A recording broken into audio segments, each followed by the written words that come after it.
Bienvenidos a una nueva exploración de materiales interesantes. Hoy tenemos sobre la mesa el guión de un podcast que, bueno, ya desde el título promete. Crónicas del Silencio. Sí.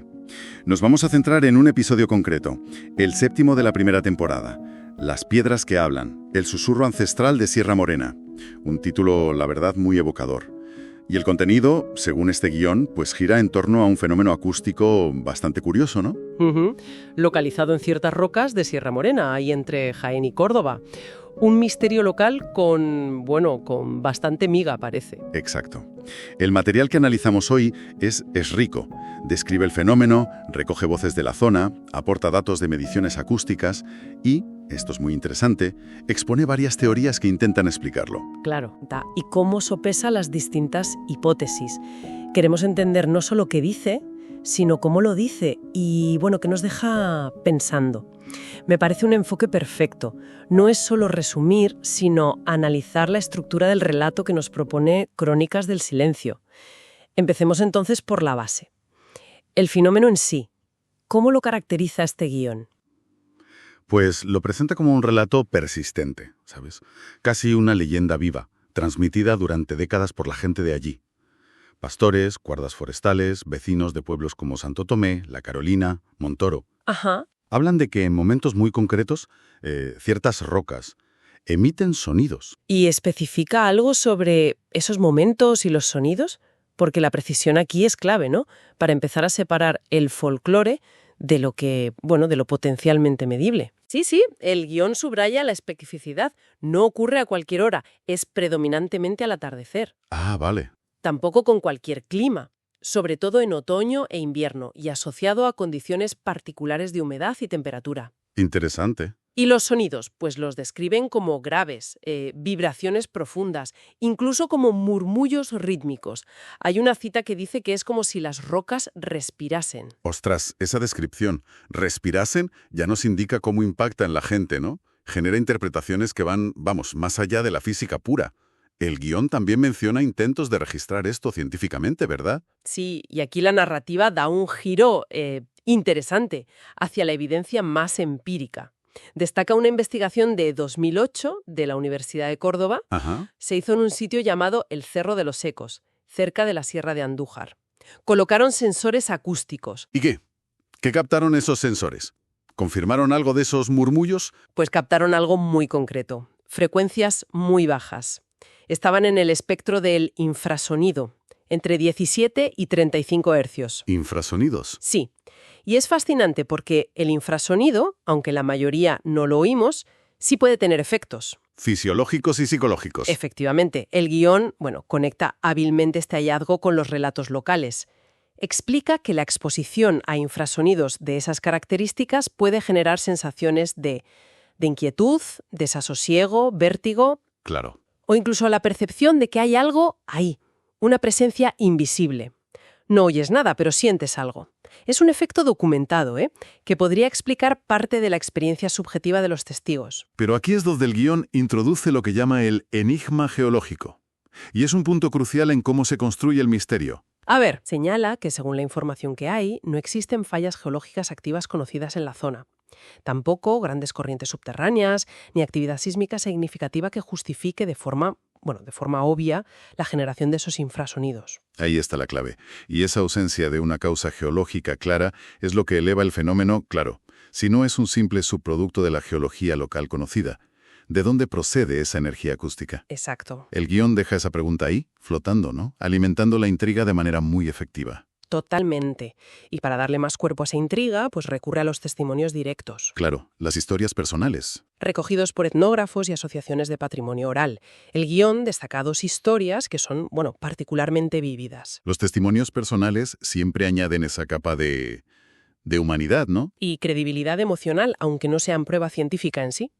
¿Cuáles son esos ejemplos? Pues el primero es de Manuel R., un pastor de La Iruela, en Jaén. En 1993 relató haber escuchado una piedra grande que llamaban la cantora. La cantora. Zumbar como un tambor viejo, pero lo más impactante es que cuenta que sus perros reaccionaron con pánico. Se echaron al suelo, inmóviles. hasta que el sonido paró. Vaya, la reacción animal es un detalle potente, ¿sí? A menudo se dice que los animales perciben cosas que nosotros no, ya sean frecuencias sonoras, cambios atmosféricos. Claro, añade un elemento como instintivo, ¿no? Casi primario al relato. Y el segundo testimonio pertenece a Antonio M., un guardia forestal ya retirado. Contó una experiencia durante una patrulla nocturna. Oyó un sonido muy grave, profundo, que parecía salir de la tierra. Y descartó otras fuentes. Sí, descartó que fuera tráfico, porque estaba lejos de cualquier carretera. Al día siguiente sintió la necesidad de marcar la roca en su mapa y, bueno, según confiesa en el relato, evitó volver a pasar solo por esa zona. Jo.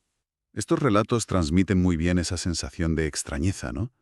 Incluso de un ligero respeto o temor hacia el lugar. Son más que simples ruidos. Se perciben como algo anómalo, significativo. Pero el guión va más allá de las anécdotas individuales, ¿no? Creo que hablaba de patrones. Sí, y este es uno de los puntos más, desconcertantes que presenta Crónicas del Silencio. Afirma que un elemento recurrente en muchos relatos es la percepción de que los sonidos no son aleatorios. No aleatorios. ¿Cómo? Se describen como si siguieran patrones, ritmos, una especie de estructura interna. La idea de patrones ya es intrigante en sí misma. Sugiere algo más que simple ruido geológico al azar. Pero creo recordar que el guión metía una afirmación todavía más sorprendente, ¿no? Casi al límite. Así es. Y lo presenta con cierta cautela, pero lo incluye. La afirmación por parte de algunos testigos de que el sonido parece responder. ¿Responder? ¿Cómo que responder? La idea es que si alguien golpea otra roca cercana, el sonido de la piedra cantora pues cambia o reacciona. Se usa la palabra conversación entre las piedras. Buf, aquí es donde el guión ya roza lo extraordinario, ¿no?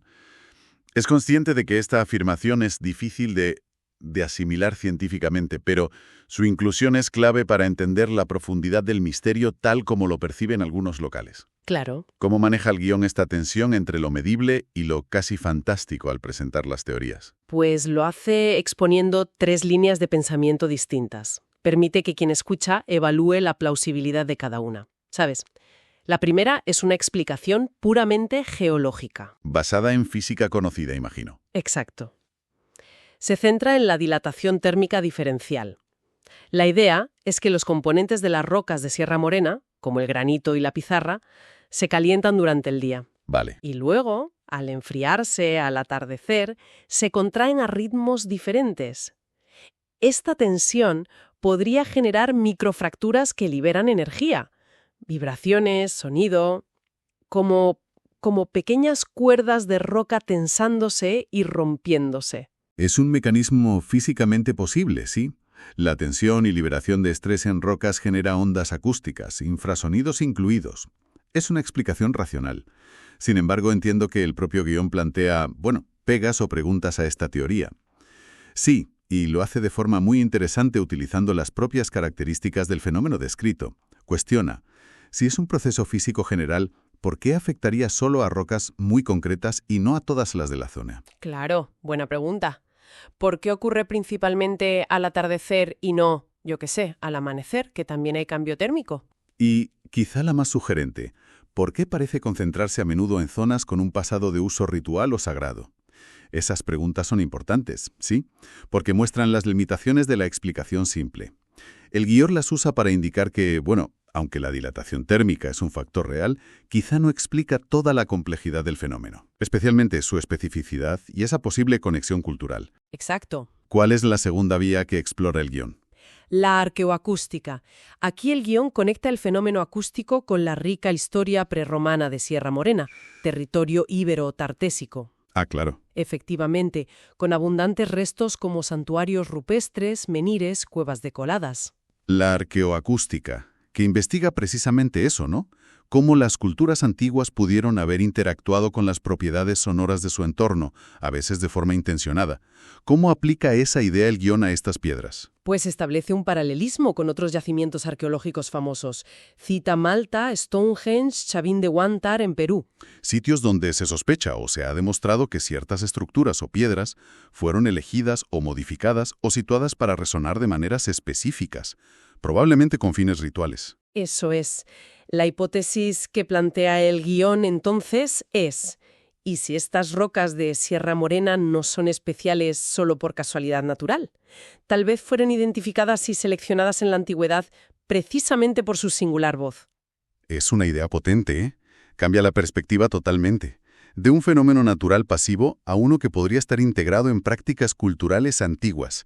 La piedra no solo habla, sino que quizá alguien la escuchaba y la usaba intencionadamente. Claro. El sonido como parte del paisaje sagrado. Esto le añade una dimensión cultural muy profunda al misterio, la verdad. Exacto. Sugiere que su importancia podría venir no solo de su forma o ubicación, sino de su capacidad sonora, vinculándola a posibles rituales chamánicos o ceremonias donde el sonido y, bueno, los estados alterados de conciencia que puede inducir eran centrales. Muy interesante. Y la tercera teoría. Has dicho que el guión la etiqueta como telúrica. Sí. Un término que suele asociarse a ideas sobre energías terrestres, ¿no? A menudo fuera de la ciencia más convencional. Sí, el guión la presenta como una propuesta de investigadores que se mueven en ámbitos más alternativos, digamos. La idea básica es que estas zonas podrían coincidir con puntos geográficos especiales, a veces llamados líneas ley o nodos de energía terrestre. Vale. Según esta visión, el infrasonido detectado no sería un simple efecto secundario geológico, sino una manifestación directa de esa supuesta energía telúrica, una especie de pulso o voz de la Tierra misma. Tenemos entonces tres marcos explicativos muy diferentes: uno físico-geológico, la dilatación; uno histórico-cultural, la arqueoacústica; y uno más especulativo energético, el telúrico. El guión muestra preferencia por alguna, intenta validar alguna. Aquí el guión es bastante honesto, la verdad. Mantiene la ambigüedad, admite de forma explícita que no hay pruebas concluyentes para ninguna de las tres. Bien. Recalca que científicamente hablando, el fenómeno sigue sin una explicación definitiva y consensuada. Y esta falta de cierre es, en sí misma, parte de la fuerza narrativa del episodio. El misterio permanece intacto. Esa persistencia del misterio, a pesar de las investigaciones y las teorías, es lo que lo hace tan cautivador. Y permite que el guión en su tramo final se mueva hacia una reflexión más, pues eso, filosófica o poética. Totalmente. La conclusión recapitula los elementos clave: los sonidos esquivos del atardecer, la sensación de presencia transmitida por generaciones, ese sentimiento de ser observado o escuchado por las rocas. Y lo hace estableciendo un contraste muy marcado con nuestro tiempo. ¿En qué sentido? Pues contrapone lo que llama susurros ancestrales con el ruido y la sobrecarga informativa del mundo moderno. Sugiere que el silencio aparente de estos parajes de Sierra Morena no es vacío, sino que está lleno de misterio, de algo que hemos perdido la capacidad de percibir en nuestro día a día. Es una reflexión sobre la atención, ¿no? Y la percepción en un mundo saturado. Pero creo que el guión da un último giro interpretativo bastante sugerente sobre la propia idea de hablar y escuchar. Sí, es una vuelta de tuerca final muy interesante. Plantea la posibilidad de que la pregunta relevante no sea si las piedras hablan literalmente. Ajá. Quizás el fenómeno consiste en que nosotros, la humanidad, en la quietud y el silencio de esos lugares singulares, estamos redescubriendo o aprendiendo a escuchar de una forma distinta. Ah, mira qué bien. Más allá del oído físico, tal vez una escucha más intuitiva, más conectada con el entorno. Invierte la relación, claro. No es tanto la piedra emitiendo un mensaje codificado, sino nuestra capacidad de percibir sutilezas, patrones o presencias que normalmente ignoramos. Una llamada a una escucha más profunda del mundo natural. Y es aquí, conectando con esa idea de escucha atenta y recordando ese detalle tan perturbador de los patrones y las supuestas respuestas de las piedras, Ese punto que parecía casi increíble. Sí. pues el guión no lo formula como una cuarta teoría oficial, pero sí lo deja flotando como una pregunta final para la reflexión de quien lo escucha. ¿Y cuál es esa pregunta? Nos invita a pensar.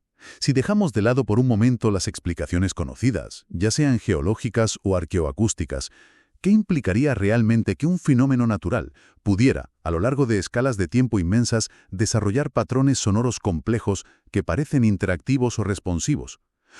Es una pregunta que abre la puerta a pensar en la complejidad emergente en la naturaleza, ¿no?